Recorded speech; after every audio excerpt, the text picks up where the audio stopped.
when I saw your name, Emily, I can't lie, I called my agents. The contract, I think, had been signed, so I tried to get out of it. It just wasn't.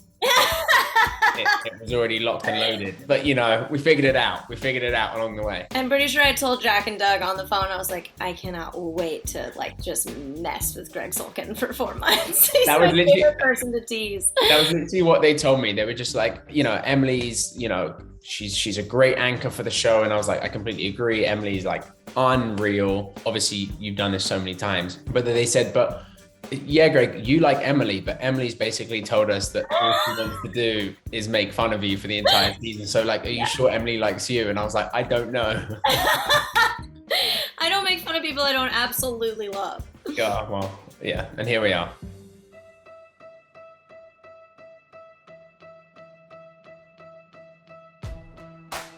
Emily, Yes, what was your first initial reaction to Pretty Smart, and also your first reaction to the show in general, and also the script? I remember I was walking around in my backyard with the dog, and I got a call from my entire team. And every time you get a call from, as you know, the whole team, you're like, something is up. And they're like, we've got this project. We know you said no more multicam, but we really think this is gonna be the one. We love this script. We love the creators behind it. Please just read it. I'm like, enough, stop, I'll read it. It's okay, I'd love to read it. And I like sat down and read it immediately, which again, Greg, as you know, is probably like, all right, I'll read it tomorrow, I'll read it tonight. I was like, no, I actually would like to read this immediately. I was just walking around the backyard, like scrolling, like, oh, okay. The opportunity to play an intelligent blonde on camera, fortunately, is kind of few and far between. I love the dynamic between Claire and Chelsea. I didn't grow up with a sister, and I feel like we don't see enough sister dynamic on television anyway. And after the year we've had, it felt like the right move to get back into something familiar, something that I know I'm good at, and something I really enjoy, and that can hopefully bring joy to other people as well. What made you want to join Pretty Smart? What did you like about the script, and why did you want to work with Emily Osment? I think when I first read Pretty Smart script, I thought, okay, this is really light, this is really fun. I just sped through the script. I loved it. I thought it didn't take itself too seriously, which I love. I also thought there was a lot of heart there too. And that now when you see the final, product, which is an entire season, it has so much heart, and I'm just so happy to be part of it. Who would you think is most like their character off screen? Oof, that's a tough one. I think we all have a little of our own sort of essence and personality in our own characters.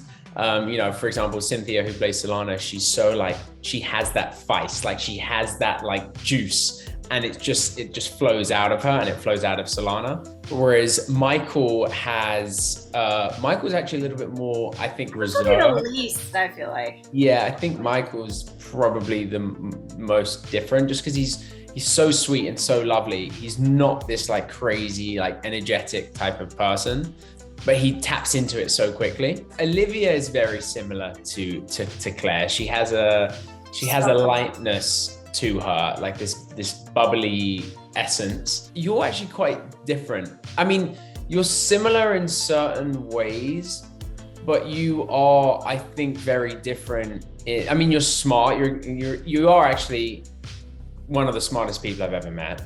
I think that's down to your mum, but you can take some of the credit.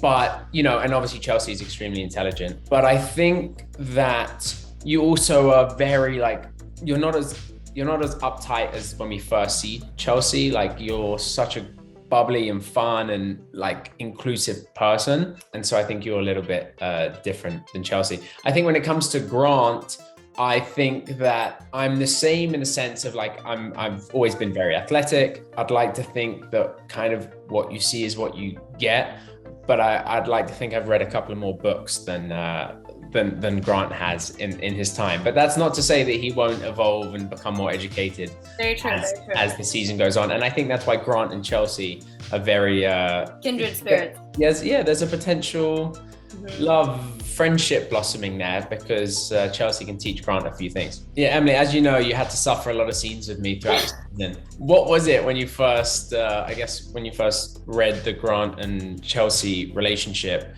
and throughout the season, what was it about it that you sort of like gravitated towards and enjoyed? In terms of so many different types of relationships we have in our life, you gravitate towards people that remind you of yourself, but also people that you just wildly don't understand. And I feel like Chelsea's a curious person. She's set in her ways, but she's pensive and she's curious. And I think Grant's one of those people she can't figure out. He's worldly and he shouldn't be. He's kind of like, as we say, a buff Buddha in the show. You just have sort of this like Zen optimism, and it comes across so well. And you're like that very much too. You have such a calm, accepting, non-biased way about you.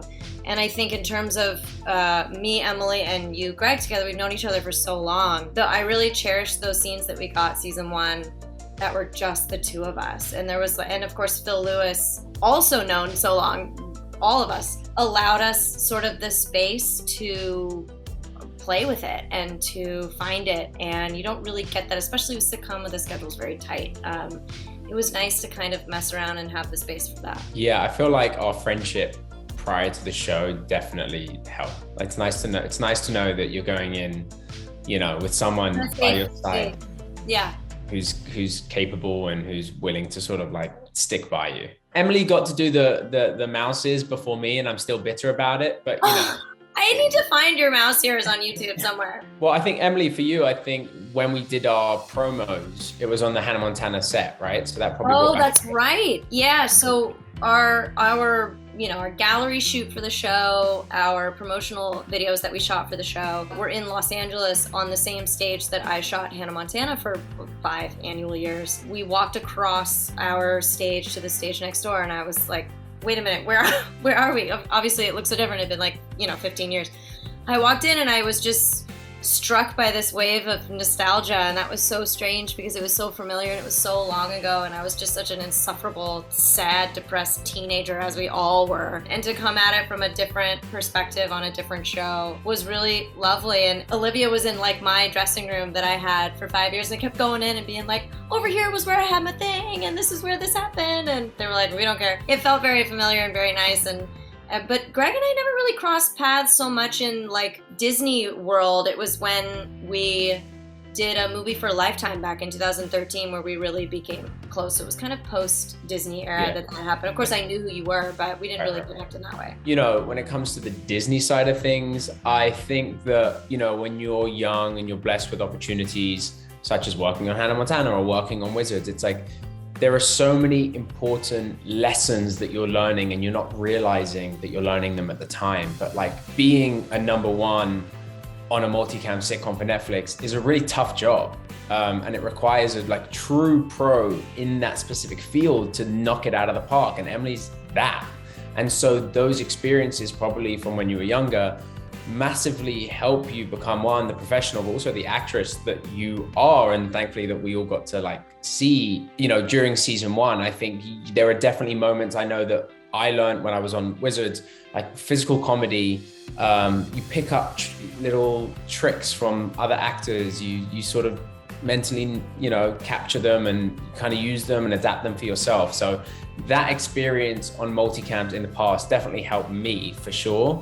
And, the more you work with people who are good in the field, then you sort of become better. And were there any sitcoms when you were younger that you fell in love with that you hope Pretty Smart sort of emulates? Well, when I first read it, I grew up watching Cheers. That was my favorite sitcom growing up. A big Ted Danson fan. Who isn't? The band doesn't age.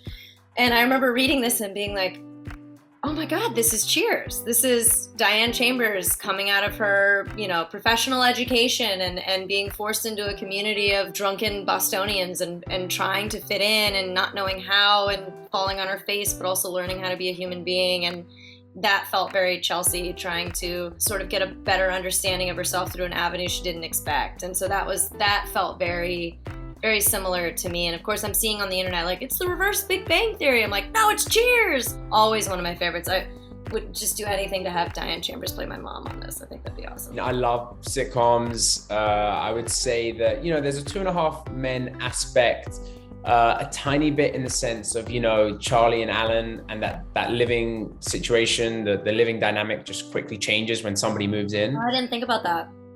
Which is obviously, when Chelsea moves in, everything is, changing. I also love Friends, obviously. I think that captures, our show has a little of the romance, we hope, that Friends did so well in capturing. But you know, Just Shoot Me was a great show back in the day. Big Bang, I like Big Bang a lot too. So hopefully we could capture a little bit of success from those shows. Emily, as you know, throughout the season, you know, we had a lot of scenes together. Do you think our characters, Grant and Chelsea, are the unexpected perfect match? I think it's unfair to say that anyone is a perfect match, and I think that perfect is kind of boring anyway.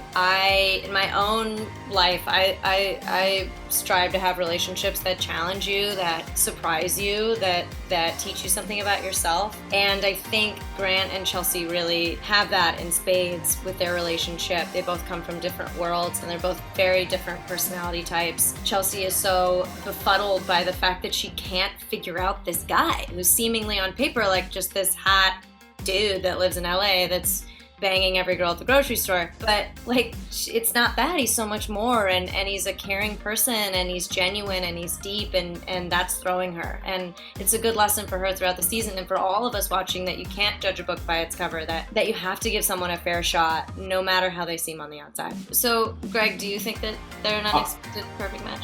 I love perfect matches. I do. You know, there's that line. And it's completely symmetrical. Okay. By the way, remember that line? Remember the blue shorts guy in the gym? Yes. I loved him. Yeah. So there's a scene where Grant actually loves perfect matches, and he's, you know, perfect match. And so yeah, I think Grant I think yes, they're a perfect match. In their own unexpected way. Grant and Claire have also dated prior, and that is obviously going to throw a spanner in the works. So that's like the obvious match. Yes. So yeah, so who knows what's going to happen? We don't know. We as cast members, we have no idea. Don't know where it's heading, and I think it's going to be exciting to see the audience sort of go on this journey with us, both Emily and I, to see, and Olivia, to see actually what happens, and what the audiences root for. I love Chelsea and Grant. I absolutely love Chelsea and Grant. It would be unfair to Olivia if I said I want Grant to end up with Chelsea, because that means I would have less scenes with Olivia, and Olivia's a great actress. So I would never want her to feel that I don't want to work with Olivia, because I think she's great. Gregg Sulkin is phenomenally fair. Emily and I, though, have a very special friendship, relationship, and I think more than anything, trust. And when we're scene partners, there's just a real bond there, and faith in each other that we're going to sort of go through this together. So I definitely don't want to lose that. So that's my... Neither one of us are going anywhere, so it'll be just fine.